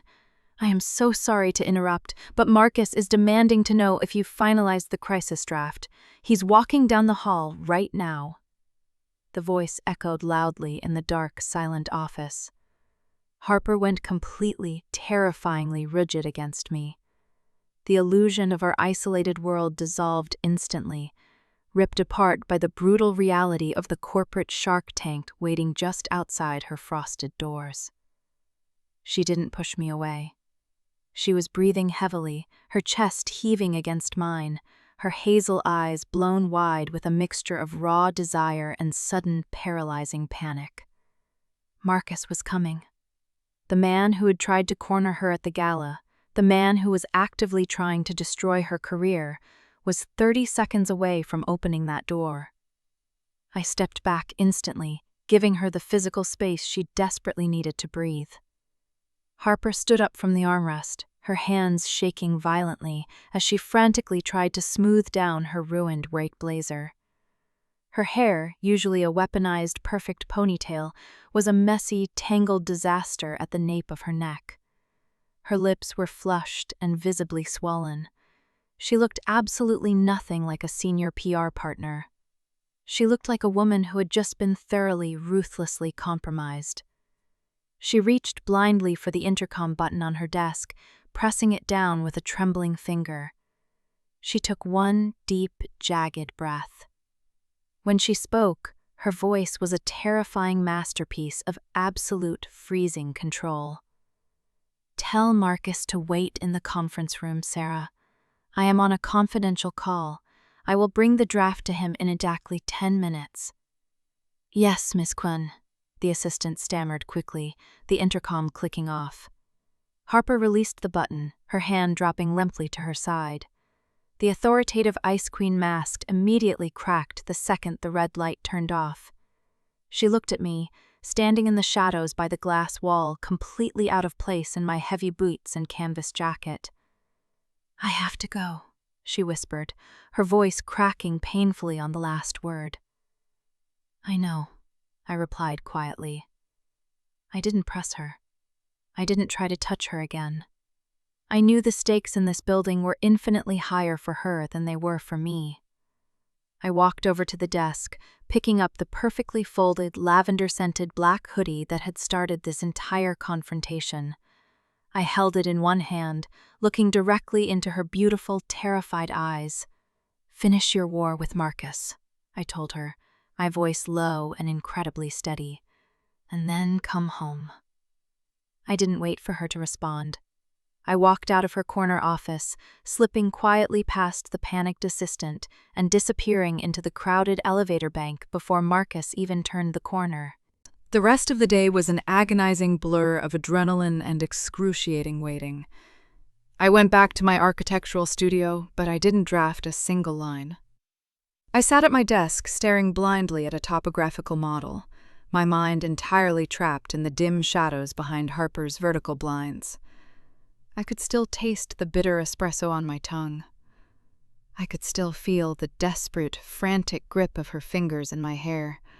When the sun finally set over the Chicago River, painting the sky in bruises of deep purple and gray, I packed up my tools and drove back to the apartment. I left the hallway lights off, preferring the heavy, quiet darkness. At 8:30 p.m., the familiar click of the deadbolt echoed through the empty space. I was sitting in the leather accent chair in the living room, completely still. Harper walked through the door. She looked entirely exhausted, the heavy weight of her corporate armor practically dragging her down to the floor. She kicked off her stilettos, leaving them haphazardly by the door, just like she had done on Saturday night. She didn't say a word. She walked directly into the living room, stopping a few feet away from my chair. We stared at each other in the dim light of the street lamps filtering through the floor-to-ceiling windows. There were no more games. There were no more PR strategies or defensive walls left to hide behind. I stood up slowly, crossing the space between us with deliberate, unhurried steps. I stopped directly in front of her. I reached out, my fingers wrapping gently around the lapel of her bone-white blazer. I didn't ask for permission. I carefully slipped the heavy jacket off her shoulders, tossing it onto the couch beside us. Harper let out a long, shuddering breath, as if I had just physically removed 100 pounds of pressure from her spine. I didn't stop there. I took her hand, lacing my fingers through hers, and pulled her gently down the hallway. I didn't lead her to the couch. I didn't lead her to her own bedroom. I walked her straight into my bedroom, the final, absolute sanctuary I had guarded for 14 months. The room was dark, minimalist, and smelled intensely of cedarwood and graphite. It was my undisputed territory, and I was bringing her right into the center of it. I let go of her hand and walked over to my heavy oak dresser. I opened the bottom drawer, pulling out a faded, oversized gray crewneck sweatshirt from my college track team. It was incredibly soft, worn thin at the cuffs, and it smelled exactly like me. I walked back to Harper, who was standing awkwardly near the edge of my bed, looking entirely out of place in her expensive silk blouse. I held the sweatshirt out to her. "Put this on," I murmured softly. Harper looked at the gray fabric, a tiny, fragile smile touching the corners of her mouth. She didn't hesitate. She unbuttoned her silk blouse, letting it drop to the hardwood floor, entirely indifferent to the fact that it cost more than my rent. She pulled my oversized sweatshirt over her head, the hem instantly swallowing her torso, dropping down to her upper thighs. She pulled the heavy sleeves over her hands, bringing the worn collar up to her nose to inhale deeply. The scent of cedarwood enveloped her instantly. She closed her eyes, a look of profound, devastating relief washing over her face. She was safe here. I stepped closer, wrapping my arms around her waist and pulling her firmly against my chest. She practically melted into my embrace, burying her face into the crook of my neck. I walked us slowly backward until the backs of my knees hit the edge of the mattress. I fell back onto the dark sheets, pulling Harper down with me. We didn't do anything else. We just lay there in the dark, entirely tangled together in my heated blankets, completely exhausted by the emotional war we had just survived. Her breathing eventually slowed, syncing perfectly with the steady rhythm of my heart beneath her ear. Within 30 minutes, the ruthless PR executive was fast asleep in my arms, entirely cocooned in my clothes. I held her for a long time, staring up at the shadows dancing across the ceiling. I felt an overwhelming, terrifying surge of protectiveness flood my chest. She was mine now, and absolutely nothing in the world was going to make me let her go. Hours later, the deep quiet of the apartment was broken by a sudden harsh vibration. It wasn't my phone. It was Harper's sleek black work phone, sitting on my nightstand where she had blindly dropped it. It buzzed once, then twice. I normally would never cross the boundary averting of notifications. But I saw the name, Sarah, Assistant, flash urgently across the screen, followed instantly by Marcus. My chest tightened. I carefully untangled my arm from around Harper's waist, making sure not to wake her. I reached over, picking up the device and squinting at the bright screen in the dark room. It was a chain of frantic text messages. Ms. Quinn, I am so sorry to text this late. David from legal just tipped me off. Marcus called an emergency board vote for 8:00 a.m. tomorrow. He is filing a formal motion of no confidence to strip you of your senior partnership. My blood ran completely cold. I scrolled down quickly, reading the last devastating message. He has photos from the museum gala, Harper. He's citing erratic personal behavior and claiming your conflict of interest with your +1 is jeopardizing the firm's reputation. I stared at the glowing screen, a sickening wave of dread crashing into my stomach. Marcus wasn't just trying to undermine her portfolio. He was using my aggressive, territorial behavior at the gala as ammunition to completely destroy her career. And the terrifying part was, Harper had to have known this was a possibility. When she faced him in the hallway outside her office today, she knew what he was planning.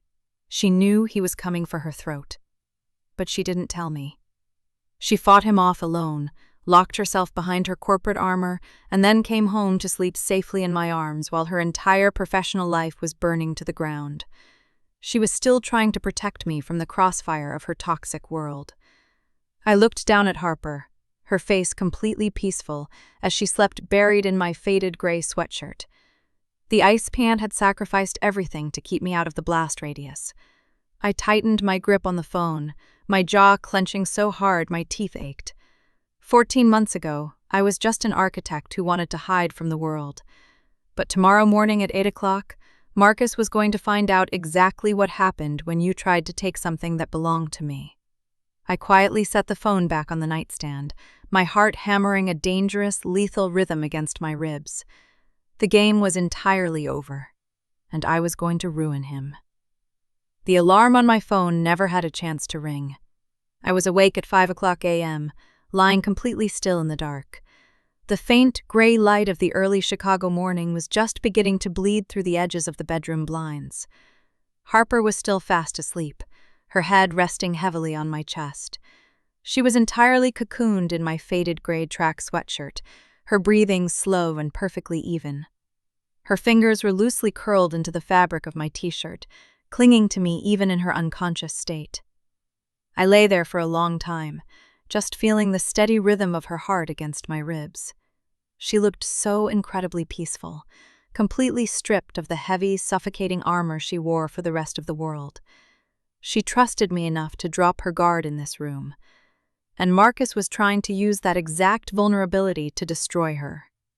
A cold, absolute fury settled deeply into my bones, freezing out any remaining hesitation I had. I carefully, agonizingly slowly, slipped out from under the heavy blankets. I replaced the warmth of my body with a heavy down pillow, making sure not to disturb her. Harper shifted slightly, her brow furrowing in her sleep, but she didn't wake up. I walked into my closet and closed the door without making a sound. I didn't reach for my heavy boots, my worn jeans, or my canvas jackets. I reached to the very back of the garment rack. I pulled out the tailored, aggressively sharp black suit I had worn to the Field Museum gala. When Harper asked me to wear it on Saturday, I felt like I was playing a role in her corporate play. Today, I wasn't playing a role. I was putting on war paint. I buttoned the crisp black shirt, slipping the heavy, structured jacket over my shoulders. I looked at myself in the full-length mirror. My eyes were dark, devoid of any warmth, and my jaw was set in a rigid, unforgiving line. I looked mean.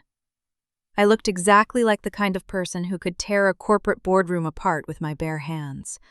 Before leaving the apartment, I picked up Harper's work phone from the nightstand.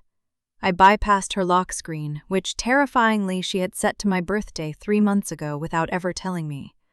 I sent one text to her assistant, Sarah. I am coming up to the 52nd floor at 7:45 a.m. Leave the boardroom door unlocked.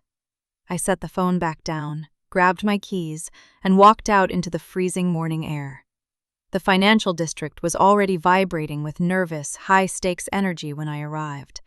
I bypassed the main security desk, exactly like I had yesterday, slipping into the elevator bank with a group of exhausted analysts. When the doors opened on the 52nd floor, the PR firm was eerily quiet. It was 7:45 a.m. The main staff hadn't arrived yet, but the heavy glass doors of the executive boardroom at the end of the hall were already glowing with sharp, fluorescent light. Sarah was standing nervously near the reception desk, clutching a tablet to her chest like a shield. When she saw me walking down the polished marble corridor in the black suit, her eyes went wide. "You're Harper's, from the gala," she stammered, her voice dropping to a panicked whisper. "I am," I confirmed, stopping right in front of her. "They're all in there," Sarah whispered, gesturing slightly toward the frosted glass doors. "Marcus called in the 4 senior managing partners. He's presenting the motion of no confidence right now." "Thank you, Sarah," I said smoothly. "You might want to step back." I didn't wait for her to process the warning. I walked directly toward the boardroom, my leather shoes clicking sharply and deliberately against the marble floor. I didn't knock. I didn't wait to be announced. I slammed my hand against the heavy glass door, pushing it open with enough force that it hit the interior wall with a violent, echoing crack. The entire room froze instantly. The boardroom was a massive, intimidating space built entirely of glass and dark mahogany. 4 older, severely dressed executives were seated around the massive table, holding cups of black coffee. At the head of the table stood Marcus.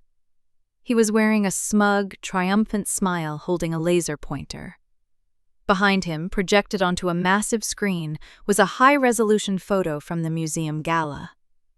It was a picture of me backing Harper into the shadowed alcove, my hands gripping her waist, her face tilted up toward mine. It looked intimate, intense, and completely undeniable. "Excuse me," one of the managing partners snapped, standing up from his leather chair. "This is a closed executive session. Who the hell are you?" I ignored him completely. I kept my eyes locked entirely on Marcus. The smug smile on his face faltered the second he recognized the black suit and the dead, freezing look in my eyes. I walked into the room, letting the heavy glass door swing shut behind me. The click of the latch sounded like a prison door locking. "Turn the projector off, Marcus," I ordered. My voice wasn't loud. It was dangerously low, gravelly, and carried the absolute weight of a threat that was not open for negotiation. "You have no right to be in this building," Marcus countered, though his voice lacked the booming confidence he had a moment ago. He looked toward the managing partners. "This is exactly what I am talking about. This is Harper's—" I interrupted, stepping directly into his personal space at the head of the table. "Turn the projector off." Marcus swallowed hard, his hand trembling slightly as he clicked the remote. The massive screen went completely black.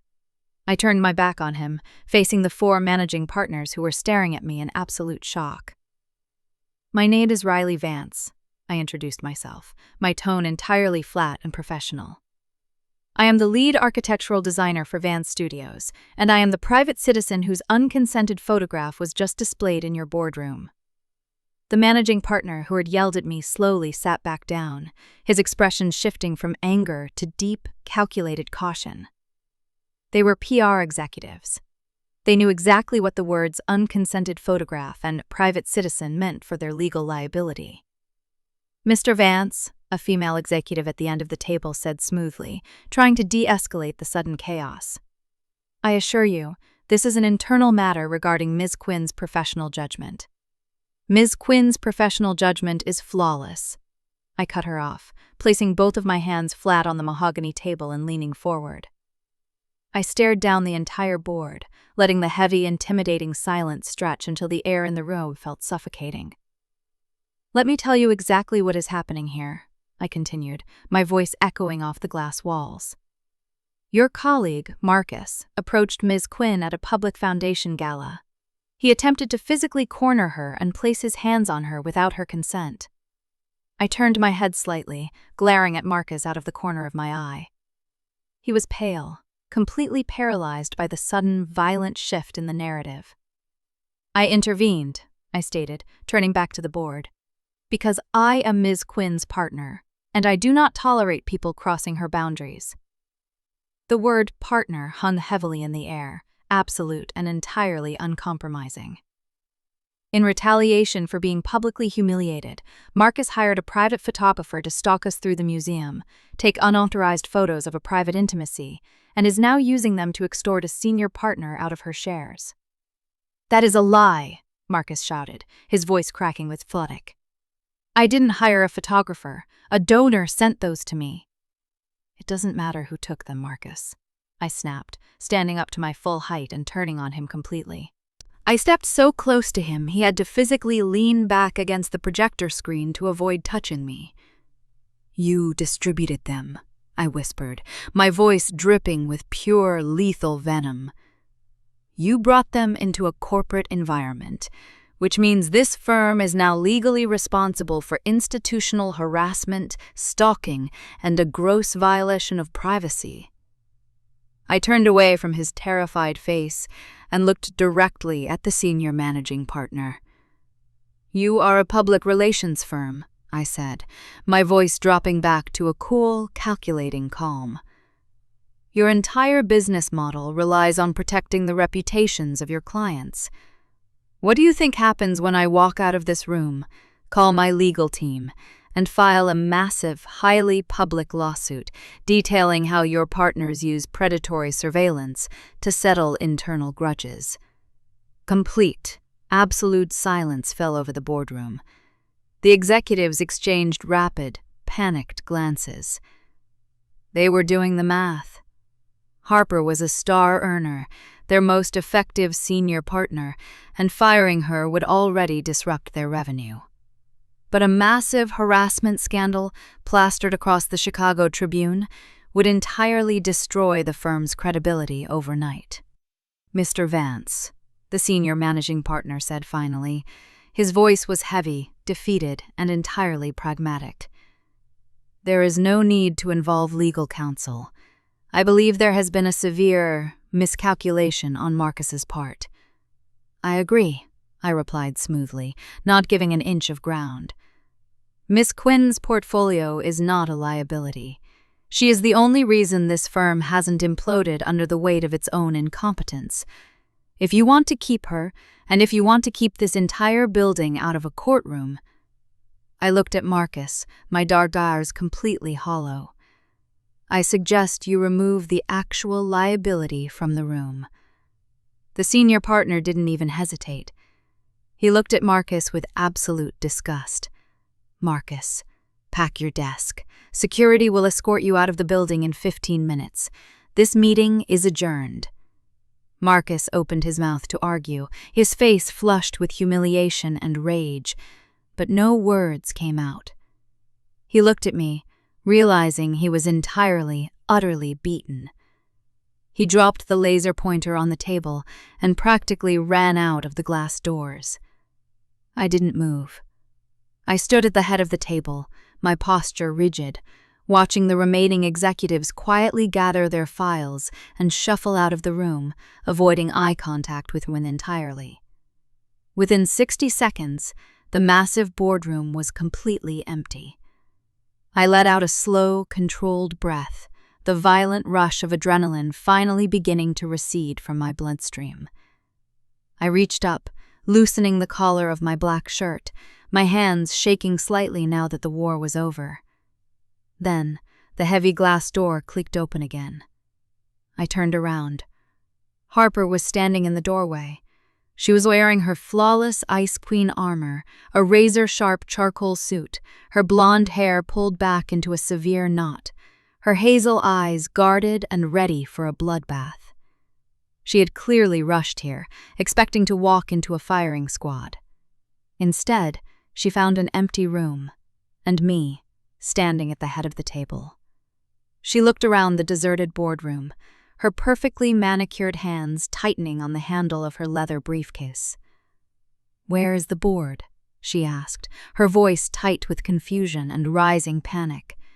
"Where is Marcus?" I walked slowly down the length of the mahogany table.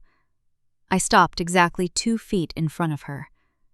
"Marcus no longer works here," I told her quietly. Harper blinked, completely unable to process the words. "What?" she breathed. "Riley, what are you talking about? The vote." "There was no vote," I interrupted, reaching out and gently taking the heavy briefcase from her trembling hand. I set it on the floor. He showed them the photos. I told them if they acted on them, I would burn this entire firm to the ground in civil court. Harper stared up at me, her chest heaving as the reality of what I had just done slowly crashed over her. "You," she started, her voice breaking completely. "You threatened the board of my firm?" "I protected what is mine," I corrected, my voice rough and vibrating with the lingering territorial aggression. The impenetrable Ice Queen mask shattered into a million pieces right in front of me. Tears instantly welled in her hazel eyes, spilling over her lower lashes and ruining her perfect defensive makeup. She let out a fractured, overwhelming sob. She practically threw herself forward, wrapping her arms violently around my neck and burying her face into the collar of my black suit. I caught her instantly, my arms wrapping tightly around her narrow waist, lifting her slightly off her stiletto heels. She clung to me like she was drowning, her fingers gripping the fabric of my jacket with desperate, bruising force. "You came for me," she sobbed into my shoulder, the words muffled and thick with absolute relief. "Of course I came for you," I whispered fiercely, burying my face into the messy blonde hair at her temple. I pressed a hard, lingering kiss to her skin, breathing in the intoxicating scent of vanilla and amber that I had missed all morning. "You don't fight alone anymore, Harper. You never fight alone again." She pulled back just enough to look at me, her face wet with tears, but her eyes burning with a blinding, devastating love. She didn't care that we were standing in a glass boardroom on the 52nd floor. She didn't care who was watching. She pulled my head down, capturing my lips in a desperate, bruising kiss that completely erased the rest of the world. It was messy, frantic, and entirely perfect. I kissed her back with every ounce of possession in my body, backing her slowly against the heavy glass door until she was pinned entirely between me and the hallway. "You're impossible," I murmured against her mouth, entirely breathless. Harper smiled, a wicked, triumphant, and completely radiant expression breaking through her tears. "I know, darling," she whispered, her hands sliding down to grip the lapels of my black suit. "And I'm never giving your hoodies back." "Keep them," I replied, pressing my forehead against hers. "I look better in this suit anyway." The 3-page roommate agreement did not survive the week. It met its official, violent end on a Thursday evening. I was sitting at the kitchen island, quietly sketching a preliminary floor plan for a new residential project. Harper had walked into the kitchen, wearing her sharpest charcoal pencil skirt and a pristine white silk blouse. She poured herself a glass of Cabernet. Then, without saying a single word, she walked over to the corkboard hanging near the pantry. She pulled the printed agreement off the thumbtacks. She walked over to the small, heavy-duty paper shredder I kept in the corner for architectural documents. She fed the contract into the machine, taking a slow, incredibly satisfied sip of her wine as the mechanical blades destroyed all our rules. I hadn't stopped her. I just watched her, completely mesmerized by the absolute arrogance of the gesture. She didn't need the reuse anymore, because she finally realized I was never going to enforce them again. It was Friday night. Exactly 1 week after I had burned Marcus to the ground in the executive boardroom. Chicago was currently buried under the first major snowstorm of the season. The wind howled brutally against the glass of the high-rise, but inside our apartment, the temperature was a completely different world. I unlocked the front door, kicking the heavy layer of snow off my work boots before stepping inside. The apartment smelled like roasted garlic, expensive red wine, and vanilla. I shrugged off my heavy canvas coat, hanging it up in the entryway. I didn't hear the usual frantic tapping of Harper's laptop keys from the living room. The couch was completely empty. I walked down the dark hardwood hallway, following the soft glow of warm light spilling out from my bedroom. I leaned against the doorframe, crossing my arms over my chest, completely unable to fight the smile pulling at my mouth. Harper was standing in the middle of my room. She had dragged her massive, ridiculously heavy-weighted blanket from her room and tossed it onto the center of my bed. But that wasn't the most invasive part of the scene. Both doors to my minimalist, perfectly organized oak closet were wide open. Harper was systematically moving her clothes into my space. She wasn't asking for permission. She was casually shoving my dark, heavy flannel shirts and dark denim jeans to the left side of the metal rack. She was replacing the empty space with row upon row of razor-sharp designer blazers, emerald silk gowns, and cashmere sweaters. The visual contrast was absolutely jarring. It looked exactly like a hostile corporate takeover. "You're disrupting my organizational system," I noted quietly from the doorway. Harper didn't jump. She turned around slowly, holding a $1,000 black velvet dress on a velvet hanger. She was currently wearing a massive dark navy hoodie that I had owned since my sophomore year of college. It was heavily worn, incredibly thick, and the sleeves hung past her fingertips. She looked absolutely devastating. "Your system is deeply flawed, Lance," she replied, her voice smooth and carrying that familiar, commanding edge. She turned back to the closet, hanging the velvet dress right next to my sawdust-covered work jacket.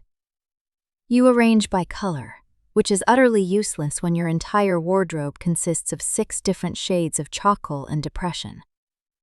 "It's called minimalism," I defended lightly, walking fully into the room. "It's called a tragedy," Harper corrected without missing a beat. She closed the closet doors, turning around to face me fully. She leaned her hips against the wood of the doors, tilting her head slightly to the side. Her hazel eyes swept over my dark, slightly damp t-shirt and the graphite smudges on my hands. "You're late," she stated. It wasn't a complaint. It was a quiet, intensely possessive observation. Traffic on Lakeshore Drive was stopped completely, I explained, closing the distance between us. The snow is piling up fast. I don't like it when you're late, she murmured. She didn't try to hide the clinginess anymore. Since the morning in the boardroom, the Ice Queen armor only existed between the hours of 9 and 5. The second she crossed the threshold of this apartment, she demanded my absolute, undivided attention. And I was entirely, hopelessly addicted to giving it to her. I stopped directly in front of her. I reached out, wrapping my arms loosely around her waist, pulling her forward so she stepped directly into my space. She went willingly, burying her face into the curve of my neck with a soft, contented sigh. "I'm here now," I whispered, pressing a kiss to the crown of her messy blonde hair. "Are you officially moving in?" I asked, nodding toward the closet. Harper wrapped her arms around my torso beneath the heavy fabric of the navy hoodie. Her cool fingers slipped under the hem of my t-shirt, resting directly against the warm skin of my lower back. The touch sent an immediate, familiar jolt of electricity straight down my spine. "My room is too cold," she reasoned, her voice muffled against my collarbone. "Your room has an independent heating vent," I pointed out. "Your mattress is better." "We bought the exact same mattress, Harper. You specifically ordered them together to secure a corporate discount." She finally pulled her head back, looking up at me with a dangerous, sly gleam in her eyes. "Then I suppose it's just the company in this room that I prefer," she admitted. The quiet honesty of the statement completely knocked the breath out of my lungs. I reached up, my thumb tracing the sharp, beautiful line of her jaw. I let my fingers tangle lightly in the hair at the nape of her neck. She leaned into the touch instantly, her heavy eyelids fluttering shut as the tension drained entirely out of her shoulders. "How was the firm today?" I asked softly. Harper opened her eyes, a vicious, triumphant smile breaking across her face. "Quiet," she said. "The board ratified my proposal for the new tech client without a single objection." "Because they are terrified of you," I noted. "Because they are terrified of my dangerously territorial architect," she corrected smoothly. She slid her hands up my back, resting them firmly on my shoulders. "Sarah practically flinches every time the elevator doors open, just in case you've decided to drop by and threaten another executive." "I only threaten the ones who touch you," I stated bluntly. Harper's breath hitched slightly, the dark, thrilling spark returning to her hazel eyes. She reached up, her thumb brushing slowly over my lower lip. "I missed you today," she whispered. "You texted me exactly 14 times between noon and 3, I reminded her, turning my head to place a soft kiss against her palm. "And you replied to every single one of them," she countered, stepping closer so her chest was pressed flush against mine. "I am a very accommodating partner," I murmured. "You are," she agreed, her voice dropping into that quiet, breathy rasp that always made my pulse race. "Now accommodate me and take your boots off. You are tracking snow onto the rug." She stepped out of my arms, walking over to the bed and crawling onto the mattress. She pulled the heavy weighted blanket over her lap, resting her back against the headboard. I watched her for a second, feeling a massive, overwhelming wave of warmth flood my chest. She looked so completely at home. She had conquered my sanctuary, rewritten all my boundaries, and turned my quiet, isolated life upside down. I toed off my heavy work boots, leaving them near the door.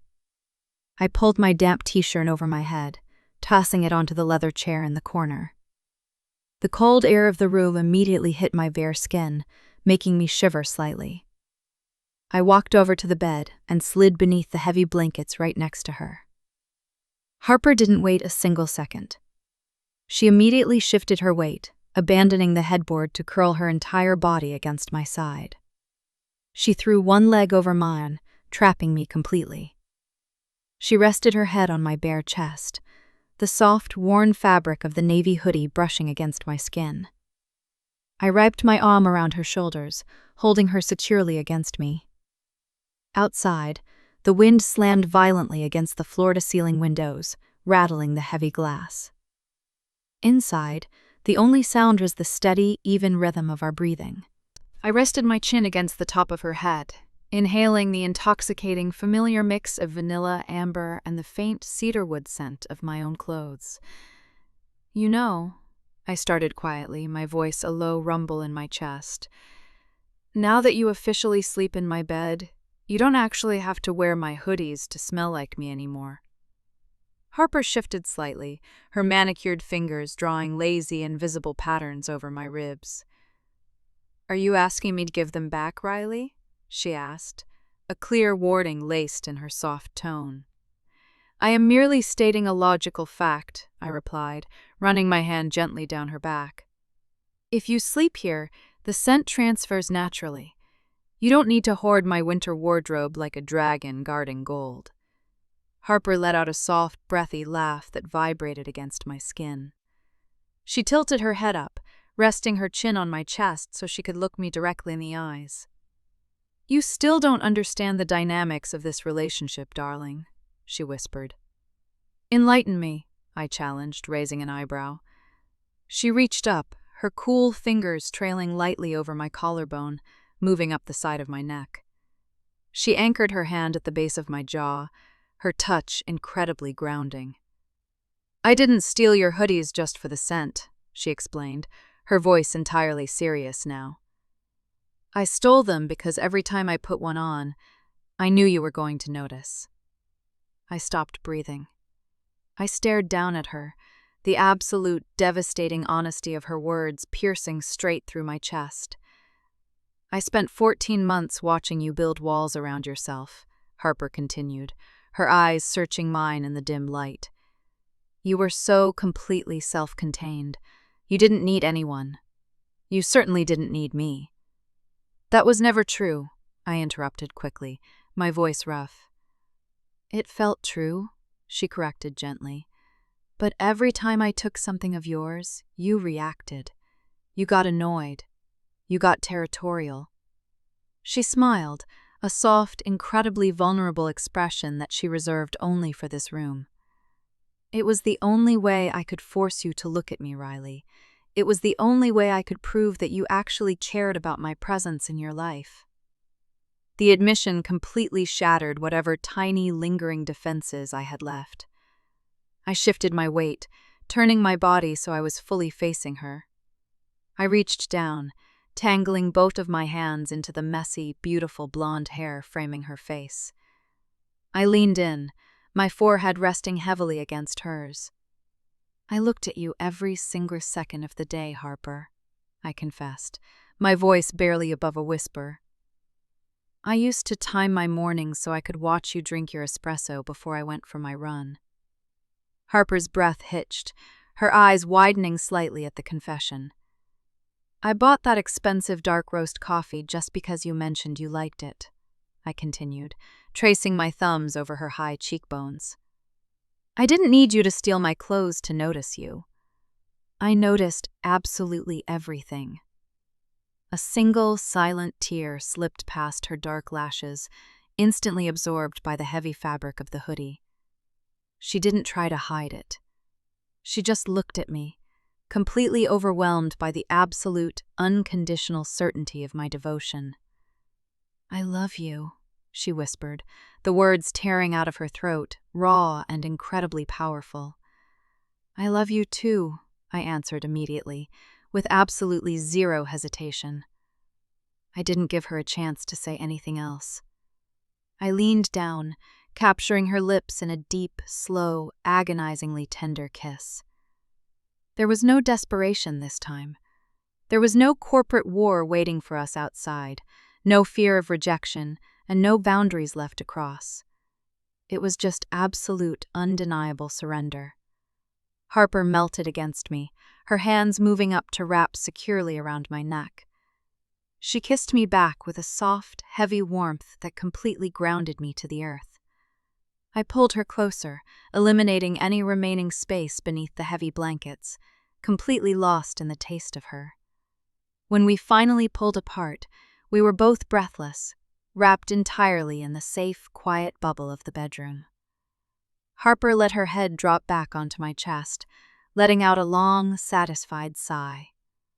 She pulled the sleeves of the oversized navy hoodie further down over her hands, burying herself entirely in the fabric and my warmth. "So," she murmured sleepily, her voice already heavy with exhaustion. "So?" I echoed, pulling the weighted blanket up higher over her shoulders to keep the winter chill away. "Just to be perfectly clear," she whispered, her eyes drifting shut, "I am still not giving this hoodie back." I let out a quiet laugh, pressing a final kiss to her forehead. The Ice Queen was never going to change.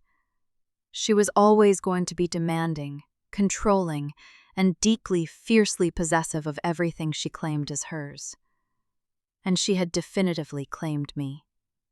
"Keep it," I told her, closing my own eyes and letting the heavy, perfect weight of her body pull me into sleep. "You can have all of them." And that's how the Ice Queen officially claimed my wardrobe and my entire life. Thank you so much for listening to the very end. I'm always curious where my stories travel to, so drop your city or country in the comments below. See you in the next one.